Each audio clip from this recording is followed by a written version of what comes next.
बहुत समय पहले की बात है। एक समृद्ध और शक्तिशाली राज्य था, जहां का राजा अपार धन संपत्ति का स्वामी था। लेकिन एक रात राजा ने एक अजीब सपना देखा। एक ऐसा बाग जहां मोर के आकार के अनोखे फूल खिले हुए थे। वे फूल असाधारण रूप से सुंदर थे, जैसे किसी जादुई दुनिया से आए हों। सुबह होते ही राजा ने अपने दरबार में इस स्वप्न का जिक्र किया और कहा, या तो कोई इस स्वप्न का अर्थ बताए या फिर मुझे वैसा ही फूल लाकर दिखाए। जब तक इसका हल नहीं मिलेगा, दरबार निरंतर चलता रहेगा। राजा की इस घोषणा से पूरे दरबार सन्नाटा छा गया। सुबह से शाम हो गई, लेकिन किसी के पास कोई उत्तर नहीं था। सभी दरबारी भूखे प्यासे सहमे हुए अपने स्थान पर बैठे थे। किसी की हिम्मत नहीं थी कि इस असंभव से दिखने वाले कार्य के लिए आगे आए। तभी राजा ने एक थाल में पान का बीड़ा मंगवाया और कहा, जिसमें हिम्मत हो वह यह पान का बीड़ा उठाए और इस कार्य को अपने सिर ले। लेकिन कौन अपनी जान को खतरे में डालता? कोई भी आगे नहीं बढ़ा। उसी समय दरबार में राजा की इकलौती पुत्री राजकुमारी ने प्रवेश किया। वह अनुपम सुंदरता की स्वामिनी होने के साथ साथ बहुत ही चतुर, बुद्धिमान और साहसी भी थी। उसने दरबार में इस दृश्य को देखा और एक सन्नाटे को महसूस किया तो बिना एक क्षण गंवाए आगे बढ़ी। उसने चांदी की थाली में रखे हुए पान का बीड़ा उठाया और खा लिया। पूरा दरबार स्तब्ध रह गया। राजा के चेहरे पर चिंता की लकीरें खिंच गईं। बेटी, तुमने यह क्या किया? राजा ने व्याकुलता से पूछा। राजकुमारी ने शांत स्वर में उत्तर दिया, पिताजी, सुबह से दरबार के सारे लोग भूखे प्यासे बैठे हैं। कोई भी इस काम के लिए आगे नहीं आ रहा। अगर इस कार्य के लिए किसी एक को बलिदान देना ही पड़े तो वह मैं हूं। मैं आपके सपने में देखे फूल को ढूंढ कर लाऊंगी। यदि नहीं ला सकी तो फिर कभी अपना चेहरा नहीं दिखाऊंगी। दरबार में सन्नाटा छा गया। राजा कुछ कह भी नहीं पाया और बस हाथ मलते रह गया। इस बीच राजकुमारी का विवाह उदयगढ़ के राजा से तय हो चुका था।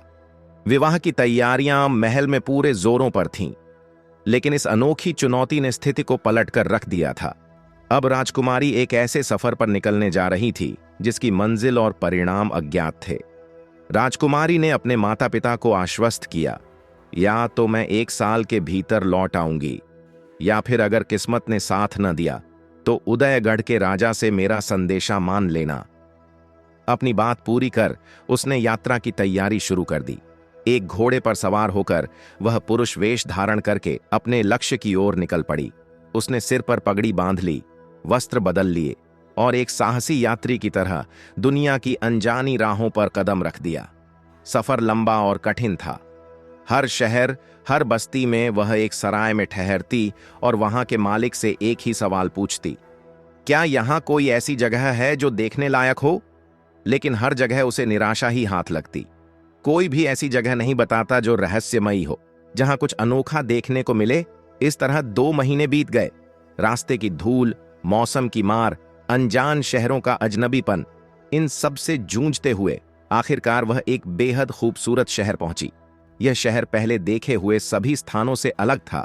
सड़कों पर चहल पहल थी, हवाओं में सुगंध थी और इमारतों की भव्यता देखते ही बनती थी। यहां की खूबसूरती में एक अजीब सा आकर्षण था, मानो कोई रहस्य इसमें छिपा हो। हमेशा की तरह राजकुमारी एक सराय में ठहरी और मालिक से वही प्रश्न दोहराया, क्या इस शहर में कोई ऐसी जगह है जो अनोखी हो, जिसे देखने का हर किसी का सपना हो? सराय का बूढ़ा मालिक कुछ क्षण चुप रहा, फिर बोला, बेटे, यह शहर तो खुद ही एक नगीना है, लेकिन एक जगह है जो सबसे अलग और रहस्यमयी है। राजा का निजी बाग। कहते हैं वहां ऐसे फूल खिलते हैं जो मोर के पंखों की तरह दिखते हैं, पर वह बाग किसी आम इंसान के लिए नहीं है। वहां परिंदा भी पर नहीं मार सकता। यह सुनते ही राजकुमारी का दिल तेजी से धड़कने लगा। क्या वही फूल मेरे पिता ने सपने में देखे थे? वह मन ही मन सोचने लगी, लेकिन समस्या यह थी कि उस बाग तक पहुंचा कैसे जाए। राजकुमारी ने बूढ़े से कहा, बाबा, मैं एक गरीब यात्री हूं, रोजगार की तलाश में भटक रहा हूं। मुझे अपने यहां कोई काम दे दो, मैं बहुत अच्छा खाना बना सकता हूं। बूढ़े ने सिर हिलाया और कहा, बेटे, मैं खुद ही मुश्किल से गुजारा कर पाता हूं, तुम्हें क्या दूंगा? हां, अगर किसी तरह राजा के महल तक पहुंच सको तो तुम्हारी तकदीर बन सकती है। राजकुमारी ने बूढ़े की बात सुनी और मन ही मन सोचने लगी, अगर महल तक पहुंचना ही तकदीर बदल सकता है तो मुझे वहां तक जाने का कोई रास्ता निकालना ही होगा। बूढ़े सराय मालिक ने कहा, बेटे, हमारे राजा बड़े न्यायप्रिय और प्रजा का भला चाहने वाले हैं। हर महीने की अमावस्या के बाद पहले गुरुवार को उनकी सवारी नगर में निकलती है। वे लोगों की शिकायतें सुनते हैं, जरूरतमंदों की मदद करते हैं और उनकी इच्छाएं पूरी करते हैं। अगर किसी तरह तुम राजा का ध्यान अपनी ओर खींच सको तो तुम्हारी भी तकदीर बदल सकती है। राजकुमारी को यह सुनकर एक उम्मीद की किरण नजर आई। उसने पूछा, बाबा, इस राज्य का नाम क्या है? बूढ़े ने जवाब दिया, यह उदयगढ़ है और यहां का राजा पिछले साल ही अपने पिता के स्वर्गवास के बाद सिंहासन पर बैठा है। उदयगढ़। राजकुमारी का दिल जोर से धड़क उठा, यानी वह अनजाने में अपने ही होने वाले ससुराल में आ गई थी। पर उसने खुद को संभाला। डरने या घबराने का सवाल ही नहीं था। उसने तय किया कि वह अपनी पहचान छिपाए रखेगी और अपने मकसद को पूरा करने के लिए सूझबूझ से काम लेगी। अब राजकुमारी ने एक नई योजना बनाई। अगले 15 दिनों तक वह बूढ़े की सराय में रुकी और ऐसे ऐसे स्वादिष्ट व्यंजन बनाए कि सराय की चर्चा दूर दूर तक फैल गई। लोग खास तौर पर यहां खाना खाने आने लगे और बूढ़े की आमदनी दिन प्रतिदिन बढ़ती गई। बूढ़ा उस अनजान युवक को दिल से दुआएं देने लगा, जिसे वह सिर्फ एक बावर्ची के रूप में देखता था, लेकिन जिसे असल में वह पहचान ही नहीं पाया था। राजकुमारी ने राजा की सवारी निकलने वाले खास दिन के लिए अपनी पूरी मेहनत झोंक दी। उसने अत्यंत प्रेम और लग्न से एक खास व्यंजन तैयार किया, राजसी रोटी। यह इतनी आकर्षक और सुगंधित थी कि देखने वालों की नजर उस पर टिक ही जाती। जब राजा की सवारी राजमहल से निकली और सड़कों पर जुलूस की तरह आगे बढ़ने लगी तो राजकुमारी रास्ते में खड़ी हो गई। जैसे ही राजा का रथ पास आया, उसने पूरी विनम्रता से झुककर प्रणाम किया और राजसी रोटी का अनमोल उपहार राजा को भेंट किया। राजा ने उसकी ओर देखा और कुछ क्षणों के लिए ठिठक गया। उस अनजान युवक यानी राजकुमारी की आंखों में गजब की चमक थी, चेहरा आकर्षक था और अंदाज बेहद प्रभावशाली। राजा को यह उपहार स्वीकार करने में जरा भी संकोच नहीं हुआ। उसने मुस्कुराकर कहा, यह हमारे राजभोज में परोसा जाए। इसके बाद राजा ने उसे इनाम देना चाहा, लेकिन राजकुमारी ने हाथ जोड़कर कहा, महाराज, मुझे इनाम नहीं चाहिए, बल्कि एक नौकरी चाहिए। मैं एक परदेसी हूं और रोजगार की तलाश में दर दर भटक रहा हूं। राजा ने उसकी बात पर गौर किया, फिर आदेश दिया, कल दरबार में आना, तुम्हें हमारे राजमहल की रसोई में काम मिलेगा। अगले दिन राजकुमारी दरबार में पहुंची। राजा ने उसे न केवल रसोई में काम दिया, बल्कि महल की पूरी रसोई का प्रमुख यानी प्रधान रसोइया बना दिया। अब राजकुमारी का पहला कदम कामयाब हो चुका था। वह महल के भीतर पहुंच गई थी। अब उसे सिर्फ सही मौके का इंतजार करना था। जल्द ही राजा को वह युवक इतना पसंद आने लगा कि वह हर वक्त उसे अपने साथ रखने लगा, चाहे शतरंज खेलना हो, घुड़सवारी करनी हो या तलवारबाजी। हर कला में वह निपुण था। उसकी प्रतिभा देखकर राजा बार बार चकित रह जाता, लेकिन न जाने क्यों राजा को उसके हाव भाव में कुछ असामान्य सा लगता। एक दिन राजा ने अपनी मां से कहा, मां, मैंने जो यह नया युवक अपने महल में रखा है, उसके बारे में मुझे कुछ अजीब महसूस हो रहा है। मुझे लगता है कि यह जो दिखता है वैसा है नहीं। इसके हाथ पैर किसी लड़की जैसे हैं, लेकिन भेष पुरुष का है। कहीं ऐसा तो नहीं कि यह वास्तव में कोई लड़की हो? रानी मां मुस्कुराईं और बोली, बेटा, यह जानना कोई मुश्किल काम नहीं। कई ऐसी परीक्षाएं हैं जिनसे सच का पता लगाया जा सकता है। ऐसा करो, नगर में एक बाजार लगवाओ, एक तरफ हथियारों की दुकानें हों और दूसरी तरफ आभूषणों की। फिर इस युवक को अपने साथ वहां ले जाओ। यदि यह लड़की हुई तो इसका ध्यान आभूषणों की तरफ जाएगा, और यदि यह सच में लड़का हुआ तो इसका झुकाव हथियारों की ओर होगा। राजा को यह उपाय पसंद आया। अगले ही दिन उसने नगर में भव्य बाजार लगवाया। एक ओर चमचमाते खंजर, तलवारें, धनुष बाण और कवच सजाए गए, तो दूसरी ओर सोने चांदी के आभूषण, रत्नों से जड़े कंगन और झुमके रखे गए। इसके बाद राजा ने उस युवक यानी राजकुमारी को अपने साथ बाजार घूमने के लिए बुलाया। लेकिन राजकुमारी बेहद चतुर और बुद्धिमान थी। वह तुरंत समझ गई कि यह उसकी परीक्षा ली जा रही है। उसने आभूषणों की ओर एक बार भी नजर नहीं डाली, बल्कि वह सीधा हथियारों की दुकान पर गई और बड़े ध्यान से तलवारों को परखने लगी। वह एक तलवार हाथ में लेकर बोली, वाह, इसकी धार कितनी तेज है। युद्ध में यह दुश्मन का एक ही वार में काम तमाम कर सकती है। फिर उसने एक और तलवार उठाकर कहा, महाराज देखिए, यह तो आपके लिए बिल्कुल उपयुक्त है। राजा ने मुस्कुराकर कहा, भाई एक नजर उधर भी डालो, आभूषणों की दुकान पर, शायद तुम्हें कुछ पसंद आ जाए। राजकुमारी ने तुरंत तलवार घुमाई और हल्की हंसी के साथ बोली, क्या महाराज, आप भी औरतों की तरह आभूषण दिखा रहे हैं? इधर देखिए, यही असली मर्दों के गहने हैं। राजा उसके जवाब से निरुत्तर रह गया। महल लौटने के बाद उसने अपनी मां को सारी बात बताई। रानी मां हंसकर बोली, बेटा, हो सकता है कि वह सच में लड़का ही हो। कुछ लड़के दाढ़ी मूंछ आने से पहले कोमल चेहरे वाले होते हैं, इसलिए लड़की जैसे दिखते हैं। लेकिन राजा को अब भी तसल्ली नहीं हुई। उसने कहा, नहीं मां, मुझे यकीन है कि इसके पीछे अवश्य कोई राज है। यह युवक जितना दिखता है उतना सीधा है नहीं।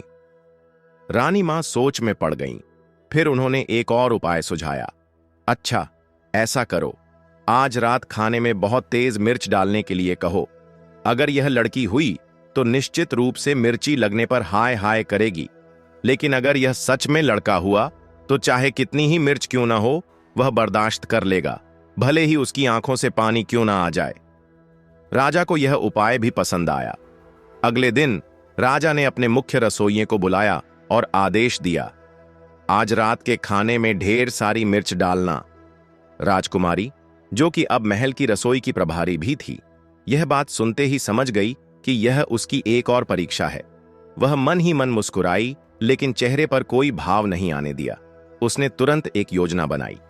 खाना खाने से आधा घंटा पहले वह महल के बाहर गई और महल के वैद्य से जाकर एक ऐसी औषधि ली जो उसकी जीभ और मुंह को सुन्न कर दे। इस तरह उसे किसी भी तीखेपन का एहसास नहीं होगा। रात को भोजन का समय आया। राजा और राजकुमारी दोनों ने साथ में खाना शुरू किया। जैसे ही राजा ने पहला निवाला मुंह में डाला, उनकी आंखों से आंसू छलक पड़े और मुंह से निकल गया, अरे इतनी तेज मिर्च! जबकि राजकुमारी ने बिना किसी शिकन के आराम से खाना खाया, जैसे कुछ हुआ ही ना हो। राजकुमारी मुस्कुराते हुए बोली, महाराज, क्या आप भी इतनी मिर्च से घबरा गए? मैं तो इसे बड़े स्वाद से खा रही हूं। राजा ने हैरानी से देखा और चुपचाप अपना खाना पूरा किया। महल में लौटकर राजा ने अपनी मां को सारी बात बताई। रानी मां ने सोचा, फिर कहा, एक आखिरी परीक्षा बाकी है। अगर यह युवक वास्तव में लड़की है तो इसका पता इस बार अवश्य चल जाएगा। रानी मां ने सुझाव दिया, बेल और चमेली के ताजे फूलों की एक सेज तैयार कराओ। अगर यह लड़की है तो फूल रात भर में मुरझा जाएंगे, और अगर लड़का है तो फूल ताजे ही रहेंगे। राजा को यह सुझाव पसंद आया। उसने तुरंत माली को आदेश दिया कि बगीचे में फूलों की सेज तैयार की जाए। जब राजकुमारी ने उस सेज को देखा तो वह तुरंत समझ गई कि यह भी एक परीक्षा है। उसने माली को चुपके से एक अशर्फी दी और कहा, जैसी यह सेज बनी है वैसी ही एक और बनाकर झाड़ियों में छुपा दो। माली ने उसकी बात मान ली और वैसा ही किया। रात हुई। राजा और राजकुमारी दोनों फूलों की सेज पर लेट गए। राजा तो मीठी नींद में सो गए, लेकिन राजकुमारी जागती रही। जैसे ही सुबह का समय होने लगा, उसने चुपचाप अपनी सेज उठाई और उसे पास के कुएं में फेंक दिया। फिर झाड़ियों में छुपी ताजी सेज को लाकर अपने बिस्तर पर बिछा लिया और आराम से सो गई। कुछ समय बाद सुबह की पहली किरणें फूटने लगीं। राजा ने उठकर राजकुमारी को जगाया और दोनों अपनी अपनी सेज लेकर रानी मां के पास पहुंचे। रानी मां ने दोनों सेज को ध्यान से देखा।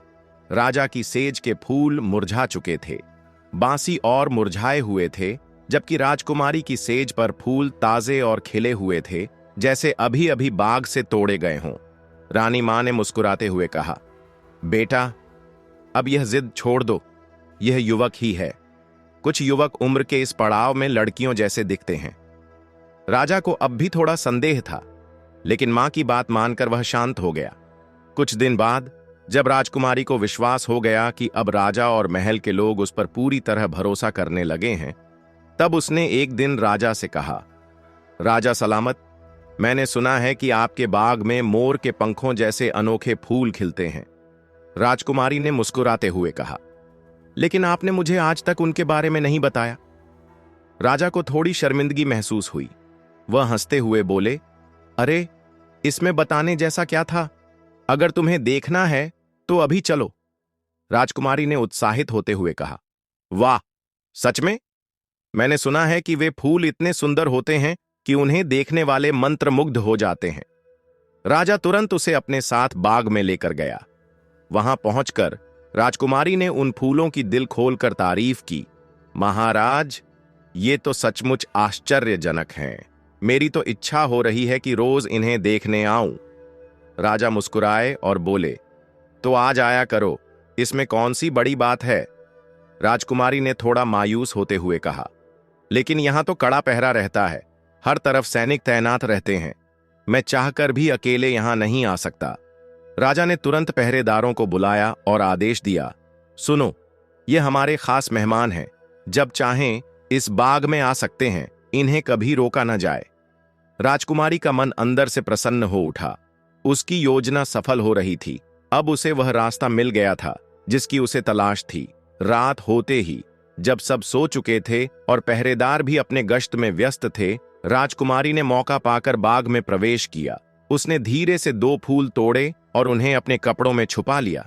इसके बाद वह अपने कक्ष में आई और एक पत्र लिखा, महाराज, मैं आपकी अतिथि नहीं बल्कि आपकी मंगेतर और आपकी होने वाली पत्नी हूं। आपने मेरी कई परीक्षाएं भी लीं, परंतु पहचान नहीं पाए, पर अब मैं आपकी इस नादानी का बदला जरूर लूंगी।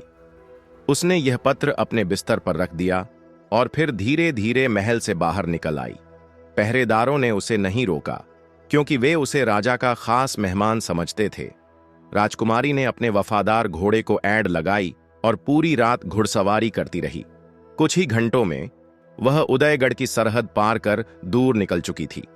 अगले दिन जब राजा ने उस युवक को दरबार में नहीं देखा तो उसे चिंता हुई।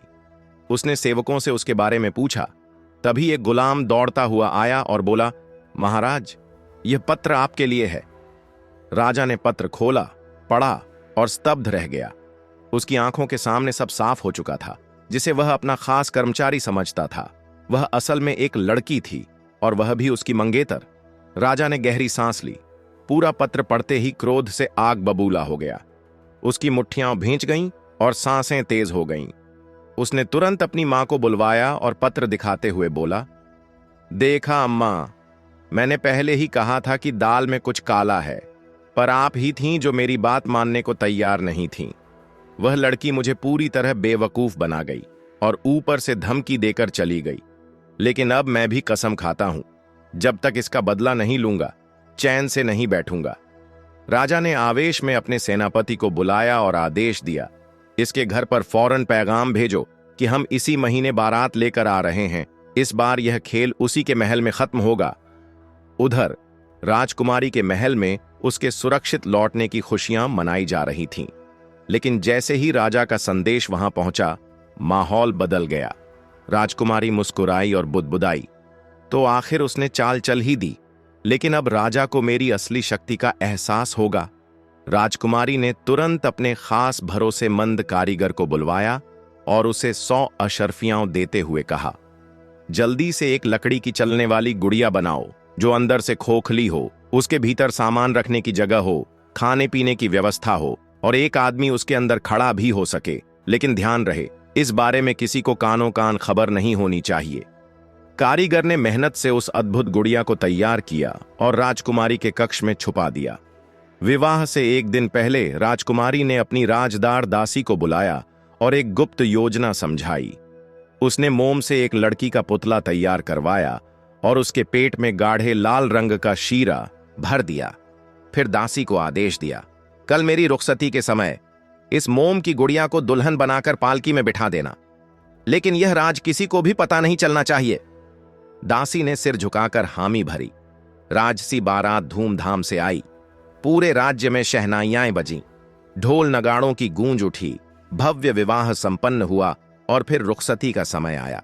सबकी आंखें नम थीं, लेकिन किसी को भनक तक नहीं थी कि पालकी में असली राजकुमारी नहीं, बल्कि एक मोम की गुड़िया बैठी है। बारात लौटने लगी। उधर असली राजकुमारी चोरी छिपे लकड़ी की गुड़िया के अंदर छुप गई और बारात के रास्ते से दूर जंगल की ओर निकल पड़ी। आधे रास्ते में राजा अचानक रुक गया। उसकी आंखों में बदले की आग जल रही थी। उसने सेनापति को आदेश दिया, सभी बैंड बाजे बंद करवा दो। जो भी सामान राजकुमारी के पिता ने दिया था उसे वापस करवा दो। और सुनो, कहारों से कहो कि पालकी यहीं उतार दें और वापस लौट जाए। किसी में राजा के गुस्से के आगे सवाल पूछने की हिम्मत नहीं थी। वे चुपचाप आदेश मानते चले गए। राजकुमारी ने पहले ही अपने माता पिता को समझा दिया था कि यदि विवाह के बाद दहेज वापस कर दिया जाए तो वे चिंता न करें। वे यह समझ लें कि सब कुछ उसकी योजना के अनुसार ही हो रहा है। जब सब लोग लौट गए, राजा अब भी गुस्से से जल रहा था। उसने तलवार खींची और गुर्राया, अब देखता हूं ये लड़की कैसे बचती है। राजा का गुस्सा 7वें आसमान पर था। उसने तलवार निकाली और दुल्हन के पेट में जोर से खंजर भोंक दिया। जैसे ही धारदार हथियार पुतले में समाया, गाढ़ा लाल रंग का शरबत भीतर से खून की तरह निकलने लगा। राजा ने ठहाका लगाते हुए कहा, देखो, मैं अपनी कसम पूरी कर रहा हूं। उसने तलवार से बहते हुए लाल शरबत जैसे खून को एक चुल्लू भरकर पिया और व्यंग्य में बोला, कमबख्त का खून भी मीठा था, पर मुझे कोई अफसोस नहीं हुआ। राजा ने घोड़े पर चढ़ते ही ऐड लगाई और धीरे धीरे अपने राज्य की ओर बढ़ चला। चारों ओर गहरा जंगल था। सन्नाटे में केवल घोड़े की टापों की आवाज गूंज रही थी। अचानक पीछे से खटखट खटखट की आवाज आई। राजा ने सिर घुमाया तो देखा एक लकड़ी की औरत उसकी ओर बढ़ रही थी। जंगल की निस्तब्धता में यह दृश्य भयानक लग रहा था। राजा के माथे पर पसीना छलक आया। उसने गुस्से में गरजते हुए पूछा, कौन है तू? मेरा पीछा क्यों कर रही है? लकड़ी की काठी धीरे धीरे आगे बढ़ी और भारी आवाज में बोली, मैं तन मन हूं, राजकुमारी का खिलौना। उनकी उदासी मिटाने के लिए मैं हमेशा उनके पास रहती थी, उनके अकेलेपन की साथी थी। आपने मेरी राजकुमारी को मार डाला। अब मैं कहां जाऊं? मैं तो आपके साथ ही चलूंगी। राजा का चेहरा तमतमा उठा। उसने झुंझलाकर कहा, मुझे किसी की संगत नहीं चाहिए, वापस लौट जा। परंतु तन मन ने सिर झुका लिया और बोली, अब मेरा कोई ठिकाना नहीं, मैं आपके साथ ही चलूंगी। राजा ने उसे अनदेखा किया और घोड़े को तेज दौड़ाया, लेकिन तन मन भी उसी गति से भागते हुए उसके साथ चलती रही। राजा जैसे तैसे अपने महल पहुंचा। पूरे राज्य में उत्सव का माहौल था। लोग अपने राजा और उनकी नई रानी के स्वागत के लिए तैयार खड़े थे। पूरा महल दुल्हन की तरह सजा हुआ था। शहनाइयां बज रही थीं और नगरवासी फूलों से मार्ग सजा रहे थे। लेकिन जैसे ही राजा अकेला घोड़े से उतरा, पूरा दरबार सकते में आ गया। उसकी मां दौड़कर आई और घबराई हुई आवाज में पूछा, बेटा, बहू कहां है? राजा ने धीमे स्वर में जवाब दिया, रास्ते में ही मार दिया उसे, मुझे अपनी कसम पूरी करनी थी। महल में सन्नाटा छा गया। मां ने सर पकड़ लिया और आंखों से आंसू छलक पड़े। दरबारी एक दूसरे का मुंह ताकने लगे। किसी की हिम्मत नहीं हुई कुछ कहने की। तभी ठक ठक ठक ठक लकड़ी के टकराने की हल्की आवाज महल के दरवाजे पर गूंजी। राजा ने सिर उठाकर देखा, दरवाजे पर वहीं तन मन खड़ी थी। सभी की आंखें फटी रह गईं। महल के पहरेदार पीछे हट गए। मां ने घबराकर राजा की ओर देखा। यह क्या है? यह कौन है? राजा के माथे पर पसीना छलक आया। तन मन धीरे धीरे आगे बढ़ी और गंभीर स्वर में बोली, राजा सलामत, आपने अपनी कसम तो पूरी कर ली, लेकिन क्या अब मेरी बारी है? पूरा महल सांस रोककर खड़ा था। राजा के चेहरे का रंग उड़ चुका था। अम्मा ने डर से पीछे हटते हुए राजा से पूछा, बेटा, ये किससे ले आए हो? राजा झुंझलाते हुए बोला, अम्मा, मुझे क्या पता, न जाने कौन इसे भेज गया है, पीछा ही नहीं छोड़ती ये लकड़ी की गुड़िया। तभी तनमन ने धीरे से सिर उठाया और गंभीर स्वर में कहा, रानी मां, मेरा नाम तनमन है। मैं राजकुमारी का खिलौना थी, उनकी साथी, उनकी सहेली, लेकिन आपने उनकी सुध नहीं ली और राजा ने उन्हें मार डाला। अब मैं कहां जाऊं? राजा ने गुस्से से तलवार निकाली और तनमन की ओर लपका। अब तेरा भी काम तमाम कर दूं। लेकिन अम्मा बीच में आ गईं और कड़क आवाज में बोली, खबरदार, इसे हाथ भी मत लगाना, मेरी बहू तो आई नहीं, कम से कम इसे ही रहने दे, जिससे मेरा दिल बहल जाए। राजा ने गुस्से से तलवार वापस म्यान में रख ली और पैर पटकता हुआ बाहर चला गया। धीरे धीरे तन मन अम्मा के साथ रहने लगी। दिन भर वह उनके पास बैठी रहती, उनसे बातें करती, कहानियां सुनाती और सलाह देती। अम्मा को भी उसकी आदत पड़ गई। वे उसे प्यार से दुलारने लगीं। कभी उसकी सफाई करवाती तो कभी उसकी देखभाल करती। लेकिन किसी को क्या पता था कि यह सिर्फ एक लकड़ी की गुड़िया नहीं, बल्कि राजकुमारी की चतुराई का हिस्सा थी। रात होते ही जब महल के सब लोग सो जाते तो राजकुमारी लकड़ी के खोखले पुतले से चुपचाप बाहर निकलती। वह दिन भर के लिए खाने पीने का सामान अंदर रखती, फिर कमरे को बंद करके थोड़ी देर सोती। सुबह होने से पहले वह फिर से उस गुड़िया में समा जाती।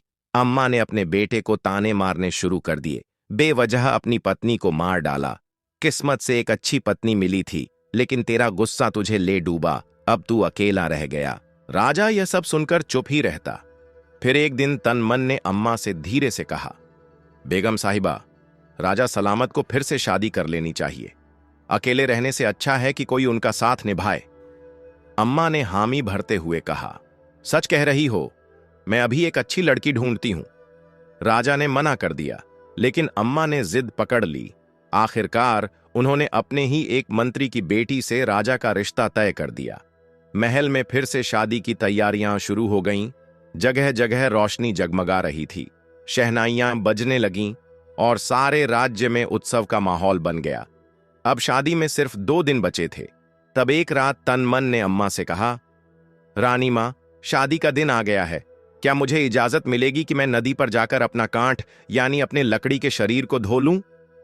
अम्मा ने हंसते हुए कहा, अरे पगली, तू तो लकड़ी की बनी है। तेरा शरीर कौन सा मैला हो गया जो तुझे धोने की जरूरत पड़ गई? और फिर धोना है तो मैं किसी सेविका से कहकर यहीं धुलवा देती हूं, नदी में जाने की क्या जरूरत? तनमन ने सिर हिलाते हुए कहा, नहीं बेगम साहिबा, मैं किसी और से हाथ भी नहीं लगवाऊंगी। अगर मेरा कोई भी पुर्जा टूट गया तो मुसीबत हो जाएगी। अम्मा को तनमन पर पूरा भरोसा था। उन्होंने कहा, ठीक है जा, लेकिन जल्दी लौट आना। तनमन बोली, रानी मां, मेरी राजकुमारी भी नहीं है जो मेरा ख्याल रखे। आप बस थोड़ा सा बेसन और चमेली मेरे हाथ पैर रखवा दीजिए, मैं खुद ही नहा लूंगी। उन्होंने नौकरानी से बेसन और चमेली का तेल मंगवाया।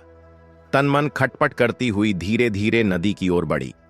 सुनसान किनारे पर पहुंचकर उसने पहले से छुपाई लकड़ी की गुड़िया को झाड़ियों के पीछे रखा और खुद बाहर निकल आई। ठंडे पानी से नहाई, नए कपड़े पहने, बालों में गजरा लगाया और अपना रूप संवारकर सीधे उस मंत्री के घर, जिसकी बेटी की शादी हो रही थी, उसके महल जा पहुंची। लड़की वालों ने जब उसे देखा तो हैरान रह गए। अरे, आप कौन हैं? किसी ने पूछा। राजकुमारी मुस्कुराकर बोली, मैं पड़ोसन हूं, आपकी बेटी की शादी में शामिल होने आई हूं। महल में सब उसकी सुंदरता देखकर दंग थे। पड़ोसन कितनी सुंदर है, इसकी बड़ी बड़ी आंखें देखो कैसी चमक रही हैं। राजकुमारी ने धीरे से कहा, अरे बहन, पहले मेरी आंखें बहुत छोटी थीं, उनमें हर वक्त पानी और धूल भरी रहती थी, लेकिन मेरी मां को एक जिन्न ने जादुई सुरमा दिया था। उसी की वजह से मेरी आंखें इतनी बड़ी और चमकदार हो गईं। फिर उसने अपने पास से एक सुरमा निकाला और मंत्री की पत्नी को दे दिया। मंत्री की पत्नी खुशी से बोली, मैं अपनी बेटी की भी आंखों में यह सुरमा लगवाऊंगी। आखिर वह राजा की मल्लिका बनने जा रही है, उसे भी सुंदर होना चाहिए। राजकुमारी मन ही मन मुस्कुरा रही थी। उसने अपना मकसद पूरा कर लिया था। फिर वह धीरे धीरे महल से निकली और वापस सुनसान नदी किनारे पहुंची। वहां उसने फिर से अपनी लकड़ी की गुड़िया पहनी और खटखट करती हुई महल में लौट आई। उधर जब औरतों ने सुरमा लगाया तो उनकी आंखों में तेज जलन होने लगी। वे तड़पने लगीं। चीख पुकार मच गई। वैद्यों को बुलाया गया, लेकिन कोई इलाज काम नहीं आया। इसी अफरा तफरी के बीच बारात आ गई और विवाह की रस्में पूरी कर दी गईं। जब विदाई का समय आया तो एक और बड़ा झटका लगा। दुल्हन की आंखों की रोशनी चली गई थी। वह अंधी हो चुकी थी और दर्द से कराह रही थी। यह खबर सुनते ही राजा आग बबूला हो गया। उसका गुस्सा 7वें आसमान पर था। उसने चिल्लाते हुए कहा, मुझे ही धोखा दिया। मैं इस शादी को नहीं मानता। मैं अभी से इसको छोड़ता हूं। पूरा महल सन्न रह गया। किसी ने कल्पना भी नहीं की थी कि ऐसा कुछ हो सकता है। राजा ने गुस्से में बारातियों को वापस भेज दिया और अकेले महल लौट आया। महल में रानी मना बेसब्री से अपनी बहू के आने का इंतजार कर रही थीं। जैसे ही उन्होंने राजा को अकेला आते देखा, उनका दिल बैठ गया। घबराकर पूछा, बेटा, दुल्हन कहाँ है? क्या हुआ?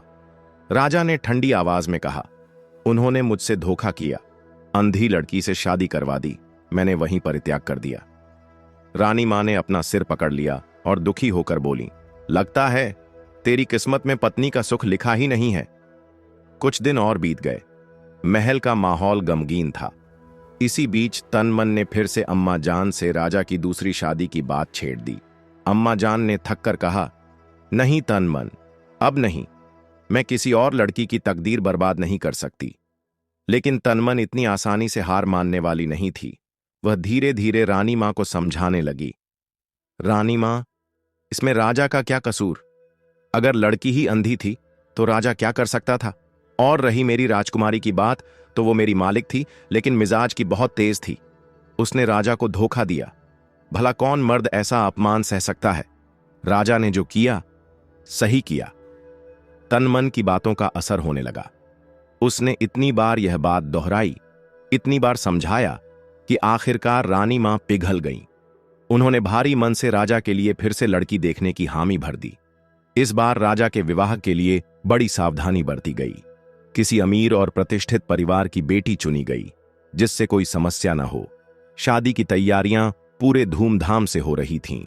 लेकिन विवाह से एक दिन पहले तनमन ने फिर से वही चाल चली।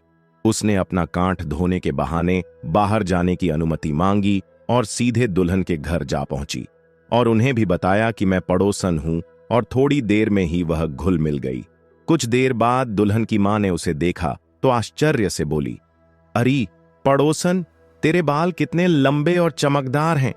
हम तो अपनी बेटी के बालों के लिए न जाने कितनी चीजें लगाते हैं, लेकिन कोई असर ही नहीं होता।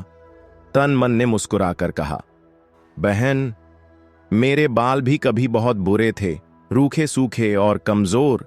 लेकिन फिर एक महात्मा जी ने मुझे एक नुस्खा बताया। कैसा नुस्खा? दुल्हन की मां और घर की औरतें उत्सुकता से पूछने लगीं। तनमन ने गहरी सांस ली और नजदीक आकर धीमे स्वर में बोली, फकीर साहब ने कहा कि पहले सिर के सारे बाल कटवा दो, फिर लाल चिड़ियों के अंडे पीसकर उसमें यह जड़ी बूटी मिला लो और रात भर सिर पर लगाकर रखो। सुबह उठते ही धो लो, फिर देखो जादू। दुल्हन की मां को यह सुनकर बड़ी खुशी हुई। अगर तेरे बाल इतने सुंदर हो सकते हैं तो मेरी बेटी के भी जरूर हो जाएंगे। तनमन ने अपने बटुए से एक छोटी डिबिया निकाली और कहा, यह लो, यह वही दवा है जो फकीर साहब ने दी थी। यह बड़ी मुश्किल से मिली थी, लेकिन अब आपकी बेटी के लिए लाकर दे रही हूं। दुल्हन की मां और बाकी घरवाले बहुत खुश हुए। उन्होंने तनमन को धन्यवाद दिया और रात होते ही दुल्हन का सिर मुंडवा दिया। फिर उसके सिर पर वह लेप लगा दिया। लेकिन रात भर दुल्हन दर्द और खुजली से कराहती रही। उसकी खाल जलने लगी और सुबह जब बारात आई तो उसकी खोपड़ी पर बड़े बड़े फफोले उभर आए थे। राजा के जासूसों को जब यह खबर लगी तो वह तुरंत महल पहुंचा और राजा से बोला, हुजूर, दुल्हन का सिर पूरी तरह गंजा हो चुका है। उसके सर पर बड़े बड़े घाव हो गए हैं और वैद्यों का कहना है कि अब उसके सिर पर कभी बाल नहीं उगेंगे। यह सुनकर राजा का गुस्सा फूट पड़ा। वह क्रोध से खड़ा हो गया और गरजते हुए बोला, मुझे फिर से धोखा दिया गया। मैं यह शादी नहीं करूंगा। उसने उसी वक्त विवाह करने से मना कर दिया। महल में जब रानी मां ने राजा को अकेले लौटते देखा तो उनका दिल बैठ गया। वे घबराकर बोलीं, अब क्या हुआ? यह दुल्हन भी नहीं आई? राजा गहरी सांस लेते हुए बोला, इस बार तो मुझे गंजी दुल्हन दी गई थी। मैंने विवाह करने से मना कर दिया। रानी मां ने अपना माथा पकड़ लिया। लगता है तेरी किस्मत में पत्नी का सुख लिखा ही नहीं है। कुछ महीने और बीत गए। बात पुरानी हो गई, लेकिन तनमन को चैन नहीं था। उसने धीरे धीरे फिर से राजा की शादी की बात छेड़नी शुरू कर दी। पहले तो रानी मां ने साफ इनकार कर दिया, नहीं, अब मैं अपने बेटे की शादी नहीं करूंगी। लेकिन तन मन ने धीरे धीरे उन्हें मनाना शुरू कर दिया। रानी मां, इस बार आप बहुत सोच समझकर लड़की देखिएगा, कोई कमी नहीं होनी चाहिए। राजा साहब को बहुत सुंदर और बेदाग लड़की चाहिए। रानी मां आखिरकार राजी हो गईं और एक अमीर घर की खूबसूरत लड़की का रिश्ता तय कर दिया।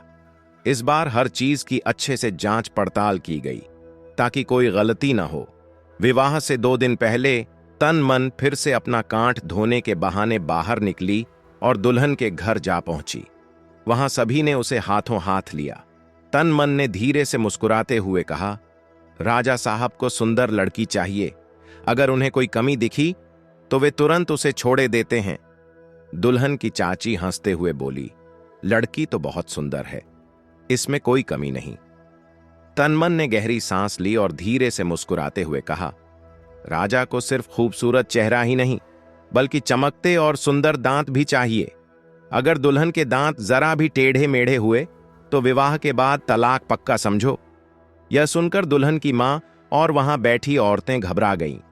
लेकिन हमारे घर की लड़की तो बहुत खूबसूरत है, पर उसके 2 दांत टेढ़े हैं, दुल्हन की चाची बोली। तनमन ने एक लंबी सांस ली और धीरे से अपने चमकते दांत दिखाकर बोली, बहन, मेरे दांत कभी बहुत खराब थे, पीले और टेढ़े मेढ़े, लेकिन फिर एक साधु बाबा मिले। उन्होंने मुझे एक जादुई मंजन दिया और कहा, अगर सच में सुंदर दांत चाहिए तो पहले आगे के 8 दांत निकलवा दो, फिर इस मंजन को लगाओ। दुल्हन की मां और बाकी औरतें आश्चर्य से उसे देखने लगीं। क्या सच में? एक स्त्री ने हिचकिचाते हुए पूछा। हां, मेरी मां ने मेरी खातिर वही किया।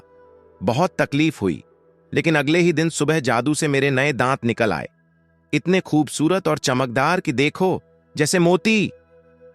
तनमन ने गर्व से अपने चमकते हुए दांत दिखाए। दुल्हन की मां और चाची आपस में देखने लगीं। उनके मन में हलचल मच गई।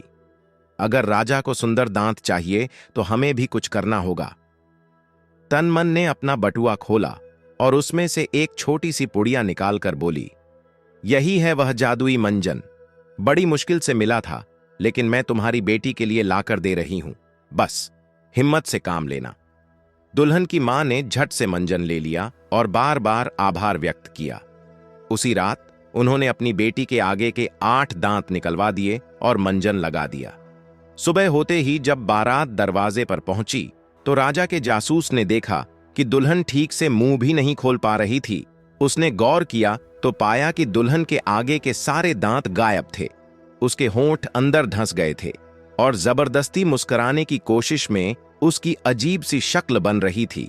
जासूस तुरंत राजा के पास पहुंचा और धीरे से कान में कहा, हुजूर, दुल्हन के आगे के सारे दांत गायब हैं, उसके होंठ सिकुड़ गए हैं और वैद्यों का कहना है कि अब कभी नए दांत नहीं उगेंगे। राजा का पारा 7वें आसमान पर चढ़ गया। उसने वहीं शादी तोड़ दी और गुस्से में वापस महल आ गया। महल में रानी मां दुल्हन की अगवानी के लिए तैयार खड़ी थीं, लेकिन जब उन्होंने देखा कि उनका बेटा अकेले लौट रहा है और वह भी गुस्से से लाल पीला हो रहा है, तो उनका दिल बैठ गया। अब क्या हुआ? उन्होंने घबरा कर पूछा। राजा ने झुंझला कर कहा, मुझे बिना दांतों की दुल्हन दी गई थी। क्या मैं कोई मजाक हूं? मैं छोड़कर वापस लौट आया। अम्मा जान ने माथा पकड़ लिया और गहरी सांस ली। अब उन्हें भी गुस्सा आ रहा था, लेकिन बेटे के लिए अफसोस भी हो रहा था। लगता है तेरी तकदीर में पत्नी का सुख लिखा ही नहीं। अगले दिन उन्हें सच्चाई पता चली कि दुल्हन के दांत सच में नहीं थे और राजा ने सही किया। इस बार उन्होंने खुद को कोसा कि राजा की शादी पर इतनी जल्दी की। रानी मां इस बार बहुत दुखी थीं। उन्होंने तनमन के सामने अपना दिल हल्का किया, लेकिन तनमन भी कम होशियार नहीं थी।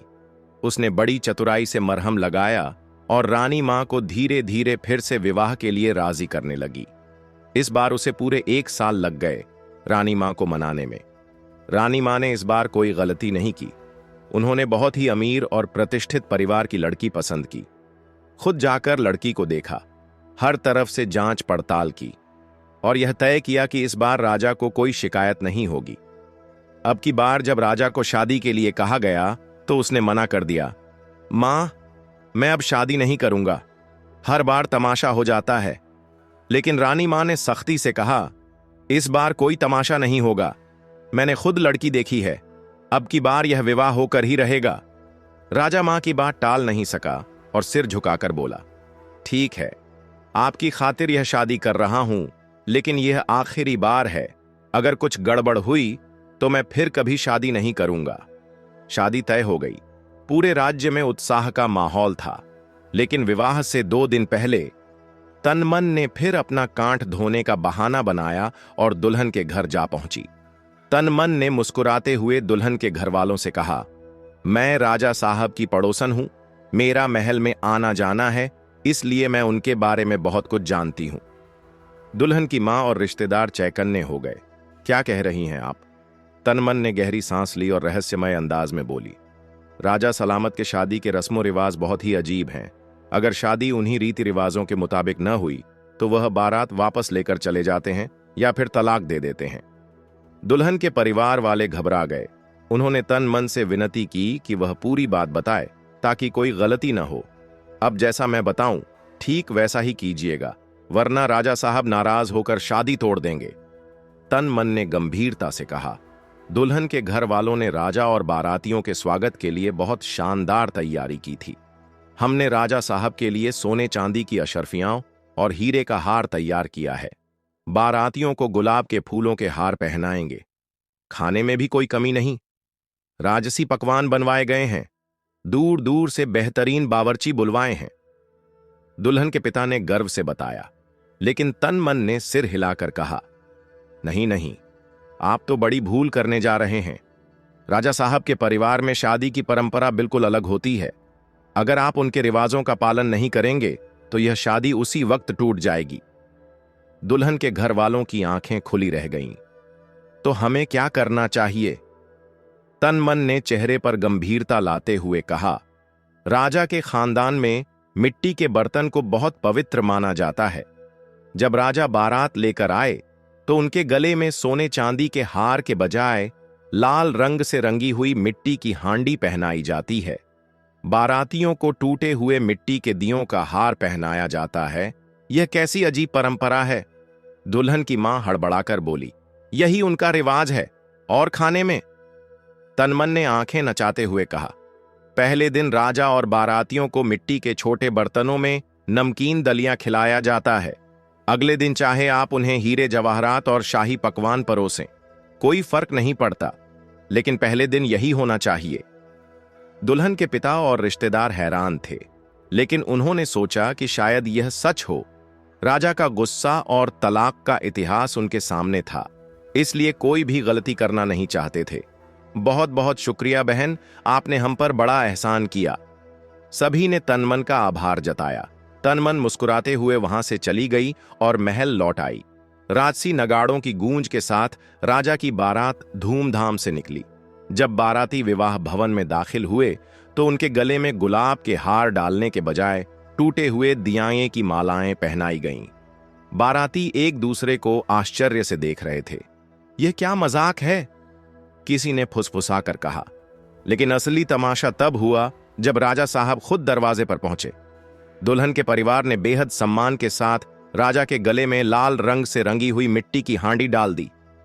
राजा चौंक गए। यह क्या है? उन्होंने सख्त लहजे में पूछा। दुल्हन के पिता हाथ जोड़कर बोले, हुजूर, यह आपके खानदान की परंपरा है जो हमें आपकी पड़ोसन ने बताई। राजा का चेहरा गुस्से से तमतमा उठा। उन्होंने झट से वह मिट्टी की हांडी खींचकर जमीन पर फेंक दी और क्रोध से बोले, यह किसने कहा कि यह हमारी परंपरा है? बारातियों ने भी अपने गले से टूटे ठीकरों की मालाएं उतारकर फेंक दी। सब जगह खलबली मच गई। दुल्हन के घर वालों को समझ ही नहीं आया कि यह क्या हो रहा है। उन्होंने सोचा कि शायद यह भी किसी रस्म का हिस्सा है, इसलिए वे राजा और बारातियों को खाने के लिए ले गए। हर बाराती के सामने मिट्टी का छोटा कुंडा रखा गया और राजा सलामत के आगे मिट्टी का कुंडा रखा गया और उसमें बेस्वाद पतला दलिया परोसा गया। यह देखकर राजा का चेहरा गुस्से से तमतमा उठा। यह क्या मजाक है? राजा गरजते हुए बोले। दुल्हन के पिता हाथ जोड़कर विनम्रता से बोले, हुजूर, यह वही परंपरा है जो आपकी पड़ोसन ने हमें बताई। राजा का धैर्य टूट गया। उन्होंने क्रोध में कुंडा उठाकर जमीन पर दे मारा। हद होती है बेइज्जती की। अगर हम चुप रहें तो तुम लोग सर पर ही चढ़ जाओगे। राजा की आवाज पूरे हॉल में गूंज उठी। बारातियों में भी हलचल मच गई। किसी को समझ नहीं आ रहा था कि यह सब क्या हो रहा है। राजा ने गहरी सांस ली और गुस्से से दहाड़ते हुए कहा, तुम लोगों ने मेरी और मेरे दरबारियों की बेइज्जती की है। ऐसी जगह से रिश्ता जोड़ने से अच्छा है कि मैं अकेला रहूं। मैं इस लड़की से विवाह नहीं कर सकता। दुल्हन के परिवार पर जैसे वज्रपात हो गया। किसी को उम्मीद नहीं थी कि यह मजाक या झूठी रस्म इतनी बड़ी आफत बन जाएगी। राजा ने अपनी पगड़ी ठीक की, घोड़े पर चढ़ा और बारात के साथ वापस महल की ओर चल दिया। महल में पहुंचते ही राजा ने अपने कमरे का दरवाजा जोर से बंद कर लिया। पूरे महल में सन्नाटा छा गया। बारातियों ने जब रानी मां को पूरी घटना सुनाई तो उनकी आंखें भर आईं। पता नहीं मेरी किस्मत में बहू और पोते का सुख है भी या नहीं, उन्होंने दुखी स्वर में कहा। तन मन तुरंत आगे आई और अम्मा जान को दिलासा देने लगी। आप फिक्र न करें रानी मां, यह सब राजा साहब की शान के खिलाफ था। उन्होंने जो किया बिल्कुल सही किया। ऐसी बेइज्जती कोई भी सहन नहीं कर सकता। वह राजा के फैसले की वकालत करने लगी। लेकिन रानी मां की आंखों में बेचैनी थी। समय बीतने लगा, लेकिन राजा के मन में एक अजीब सा संदेह जन्म लेने लगा। तनमन की बातें अब उसे अजीब लगने लगी थीं। उसके विवाह पर हर बार कोई अजीब घटना हुई, और अब उसे राजकुमारी की कसम भी याद आ रही थी, जब तक मैं आपके 5 विवाह न तुड़वा दूं, तब तक मैं आपके साथ नहीं रहूंगी। क्या यह सब पहले से ही सोची समझी चाल थी? क्या तनमन ही इसकी जड़ थी? यह शक उसके दिमाग में किसी जहरीले बीज की तरह जमने लगा। उसने फैसला किया कि वह इस बार तनमन पर नजर रखेगा। उस रात राजा अपनी मां के कमरे में पहुंचा और कहा, आज रात मैं यहीं सोऊंगा। रानी मां ने हैरानी से देखा, लेकिन कुछ कहा नहीं। राजा ने करवट बदली, लेकिन उसकी आंखें खुली हुई थीं। वह तन मन पर नजर रखना चाहता था। कुछ ही घंटों बाद महल में सब सो गए, लेकिन राजा सो नहीं रहा था। राजकुमारी भूख से तड़प रही थी। वह काठ के भीतर इतने दिनों से बंद थी कि अब उसकी हालत खराब होने लगी थी। जब उसे यकीन हो गया कि सब सो चुके हैं, तो वह धीरे से काठ से निकलकर महल की राजसी रसोई की ओर बढ़ी। अंधेरे में वह रसोई में पहुंची, जहां महल के लिए रात का खाना रखा था। वह जल्दी जल्दी भोजन लेने लगी, लेकिन तभी एक मजबूत हाथ ने उसका हाथ पकड़ लिया। राजकुमारी ने घबराकर सिर उठाया तो सामने राजा साहब खड़े हुए थे। राजा की आंखों में गुस्सा नहीं था, बल्कि एक अजीब सी स्थिरता थी। तो अब तुम्हारी कसम पूरी हो गई, राजा ने शांत स्वर में कहा। राजकुमारी ने चौंक कर उसकी ओर देखा। राजा ने हल्की मुस्कान के साथ कहा, अब मुझे समझ आ गया कि मैं तुमसे नहीं जीत सकता। तुमने जो चाहा वही हुआ। मैं हारा और तुम जीती। राजकुमारी के चेहरे पर हल्की मुस्कान आई। राजा की आंखों में क्रोध के साथ हैरानी भी थी। अब तक उन्होंने तन मन की हर बात मानी थी, लेकिन इस बार उसके झूठ का पर्दाफाश हो चुका था। रानी मां भी गहरी सोच में पड़ गईं। अब उन्हें समझ आ रहा था कि शायद पिछली 2 शादियों में भी तन मन का ही कोई खेल रहा होगा। राजकुमारी ने राजा की आंखों में देखकर कहा, अब मैं अपने महल वापस जा रही हूं। अगर सच में मुझे अपनी रानी बनाना चाहते हो तो दोबारा बारात लेकर आइएगा, और हां, इस बार रानी मां को भी साथ जरूर लाइए। राजा ने कुछ पल सोचा, फिर सिर हिलाकर सहमति जताई। राजकुमारी ने मुस्कुराते हुए विदा ली और अपने महल लौट गई। अगली सुबह राजा सलामत ने अपनी मां के पास जाकर तन मन की पूरी हकीकत बयान की। रानी मां, मैंने उसे गलत समझा था। उसने जो कुछ भी किया मेरी भलाई के लिए ही किया था। रानी मां यह सुनकर खुशी से झूम उठी। उनकी आंखों में खुशी के आंसू थे।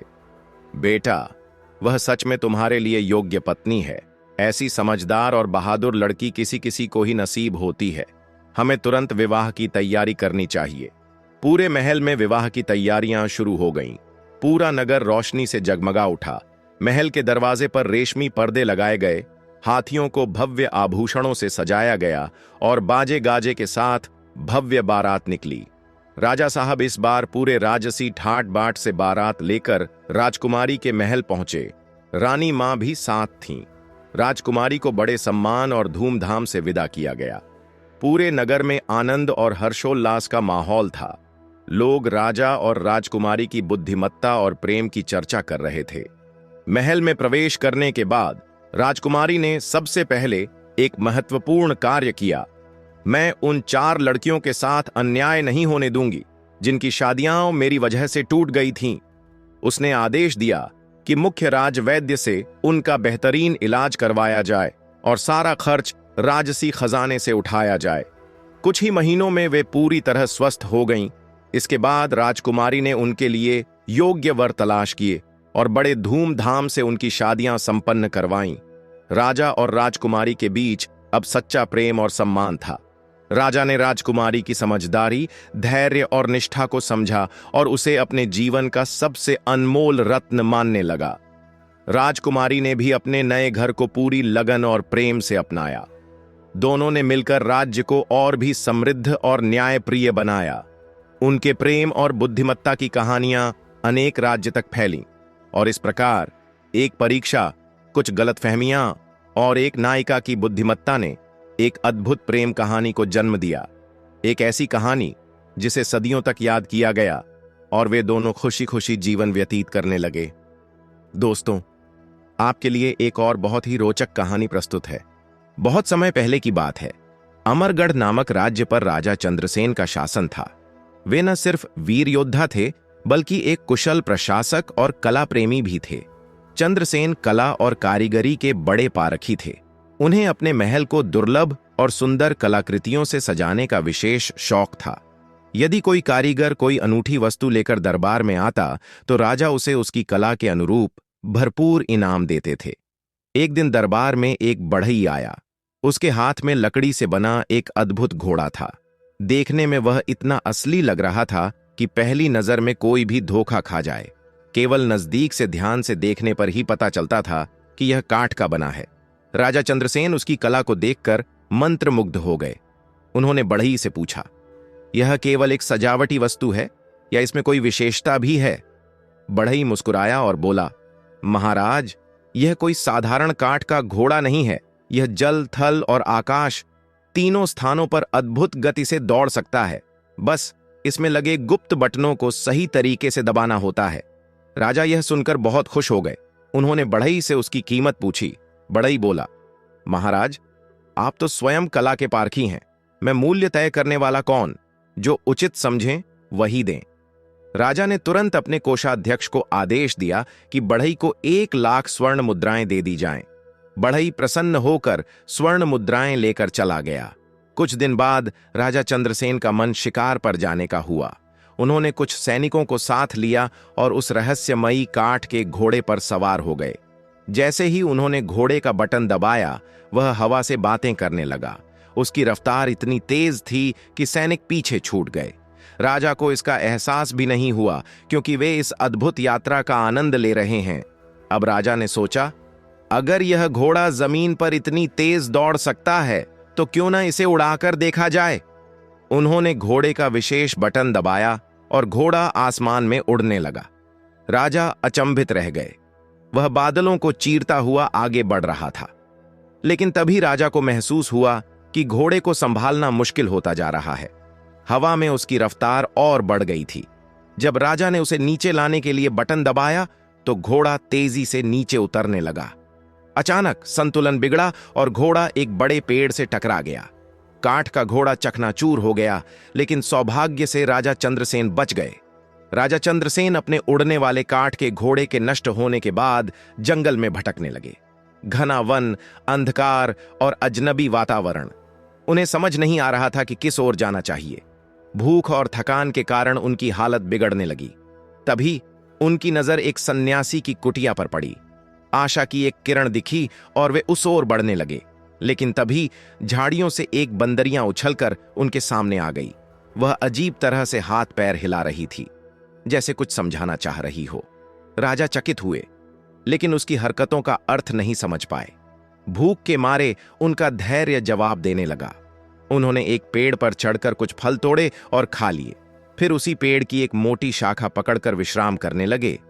कुछ देर बाद उन्होंने देखा कि एक सन्यासी कुटिया से बाहर आए और बंदरियां को अपने पास बुलाया। बंदरियां तुरंत उनके पास जाकर बैठ गई। राजा को यह अजीब लगा तो वे चुपचाप पेड़ से उतरे और दबे पांव कुटिया की ओर बढ़े। कुटिया के झरोखे से झांकते हुए राजा चंद्रसेन ने देखा कि सन्यासी के सामने 2 मिट्टी के घड़े रखे थे। उन्होंने एक घड़े से चुल्लू भर पानी निकाला और बंदरियां पर छिड़क दिया। जैसे ही पानी बंदरियां के शरीर पर पड़ा, एक अद्भुत चमत्कार हुआ। वह बंदरियां देखते ही देखते एक सुंदर राजकुमारी में बदल गई। राजा की आंखें विस्मय से फैल गईं। राजकुमारी ने सन्यासी के लिए भोजन तैयार किया और उन्हें प्रेम पूर्वक खिलाने लगी। फिर उनके पैर दबाने लगी। कुछ ही देर में सन्यासी लेट गए और कुछ ही दरेर में सो गए। राजा चंद्रसेन यह सब देखकर आश्चर्यचकित रह गए। वे सोच में पड़ गए, आखिर यह राजकुमारी कौन है? इसे किसने बंदरियां बनने का श्राप दिया? यही सोचते सोचते उन्होंने वहीं रात गुजार दी। सुबह होते ही सन्यासी उठे। उन्होंने दूसरे घड़े में हाथ डालकर उसमें से चुल्लू भर पानी निकाला और राजकुमारी पर छिड़क दिया। पल भर में राजकुमारी फिर से बंदरियां बन गई। सन्यासी ने बंदरियां को बाहर निकाला और आजाद कर दिया। फिर अपनी राह चल पड़े। राजा चंद्रसेन को अब पूरा यकीन हो गया कि यह राजकुमारी किसी अभिशाप का शिकार है। जैसे ही वह सन्यासी कुटिया से बहुत दूर निकल गए, उन्होंने तुरंत बंदरियां को पकड़ा और सन्यासी की कुटिया के भीतर ले गए। वहां रखे घड़े से पानी निकाला और उस पर छिड़क दिया, और फिर वहीं चमत्कार हुआ। बंदरियां फिर से एक सुंदर राजकुमारी बन गई। राजकुमारी ने हाथ जोड़कर राजा की ओर देखा और सम्मानपूर्वक बोली, मैं महान और यशस्वी राजा चंद्रसेन का स्वागत करती हूं। राजा आश्चर्यचकित रह गए। वे बोले, तुम्हें कैसे पता चला कि मैं राजा चंद्रसेन हूं? राजकुमारी ने गहरी सांस ली और बोली, राजन, मैं आपको अपने बारे में सब कुछ बताती हूं। राजा चंद्रसेन ध्यान से सुनने लगे। मेरा नाम सौम्या है। मैं प्रेम और सौंदर्य के देवता माधव और देवी पुष्पवती की पुत्री हूं। एक दिन मैं अपने सैनिकों और दासियों के साथ वन में शिकार करने गई थी। चारों ओर हरियाली फैली थी, पक्षी चहचहा रहे थे और हवा में फूलों की भीनी भीनी सुगंध थी। अचानक मेरी नजर एक सुनहरे हिरण पर पड़ी। उसकी चमचमाती त्वचा, तेज गति और छलांगें इतनी मोहक थीं कि मैं उसे पकड़ने के लिए लालायित हो उठी। राजा चंद्रसेन पूरी तल्लीनता से सुन रहे थे। राजकुमारी ने आगे कहा, मैंने धनुष उठाया और तीर छोड़ दिया, लेकिन मेरा निशाना चूक गया। तीर सीधे पास ही तपस्या कर रहे एक सन्यासी की भुजा में जा लगा। यह सुनकर राजा चौंक उठे। सन्यासी का हृदय थोड़ा पिघल गया। उन्होंने कुछ क्षण मौन साधा, फिर बोले, शाप से मुक्ति का एक ही उपाय है। एक दिन एक महान राजा आएंगे, वे तुम्हें इस श्राप से मुक्त करेंगे, परंतु जब तक मैं तुम्हें कोई उपहार न दूं, तब तक तुम पूर्णतः मुक्त नहीं हो पाओगी। तभी से मैं इस अभिशाप के साथ जीवन बिता रही हूं। दिन में एक बंदरियां बनकर भटकती हूं और रात को इस कुटिया में सन्यासी की सेवा करती हूं।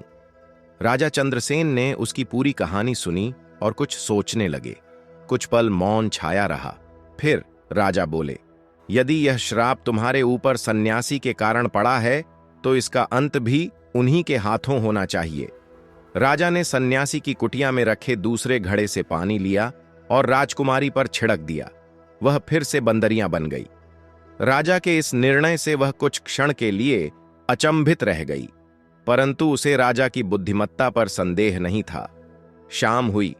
जंगल के कोठरों में पक्षियों का कलरव सुनाई देना बंद हो गया। धीरे धीरे रात घिर आई और तपस्वी अपनी कुटिया में लौटे। उन्होंने पहले की तरह घड़े से जल निकाला और बंदरियां पर छिड़क दिया। बंदरियां फिर से सौम्या में परिवर्तित हो गई।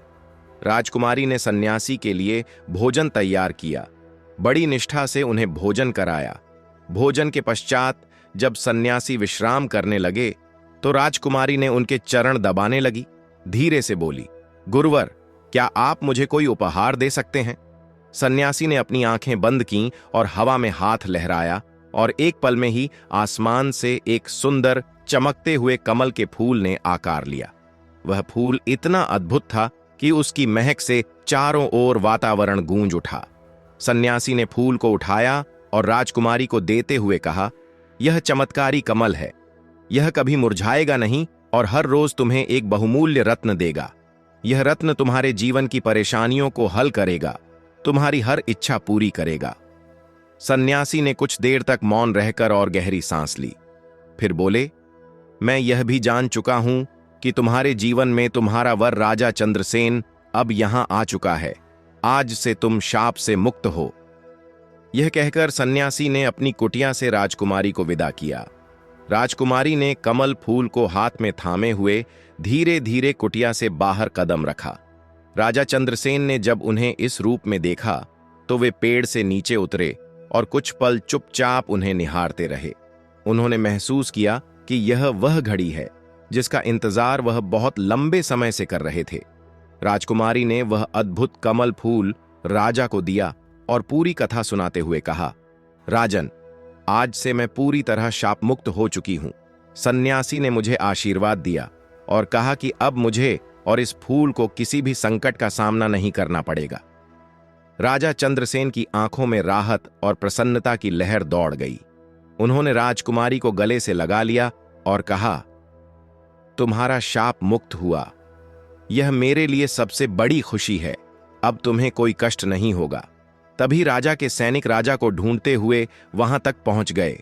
राजा चंद्रसेन और राजकुमारी कुछ दिनों की यात्रा के बाद अपने महल के पास पहुंचे, लेकिन जैसे ही वे महल के द्वार पर पहुंचे, एक अजीब घटना घटी। एक लड़का दौड़ते हुए आया और राजा से बोला, राजन, मुझे वह कमल फूल दे दीजिए। यह फूल मेरे लिए बहुत ही जरूरी है। राजा चंद्रसेन ने उसे देखा और उसकी आंखों में एक अदृश्य शक्ति महसूस की। बिना किसी हिचकिचाहट के उन्होंने वह चमत्कारी कमल फूल उस लड़के को दे दिया। लड़के ने फूल लिया और राजा के चरणों में सिर झुका दिया। राजा चंद्रसेन ने उस लड़के से पूछा, तुम कौन हो और क्यों यह फूल तुम्हारे लिए इतना महत्वपूर्ण है? लड़के ने सिर झुकाया और रहस्यमय तरीके से मुस्कुराते हुए कहा, राजन, यह फूल केवल एक साधारण पुष्प नहीं है। इसका संबंध एक प्राचीन शाप से है जिसे आप नहीं जानते। अब समय आ गया है कि आप इस शाप का अंत करें और वह दुरात्मा जो इस फूल को चाहता है उसे शरण में लाकर मुक्ति दिलाएं। राजा चंद्रसेन इस रहस्यमय लड़के की बातों से चकित रह गए, लेकिन उन्होंने बिना किसी संकोच के उसे फूल दे दिया। वह लड़का कमल फूल लेकर महल से गायब हो गया।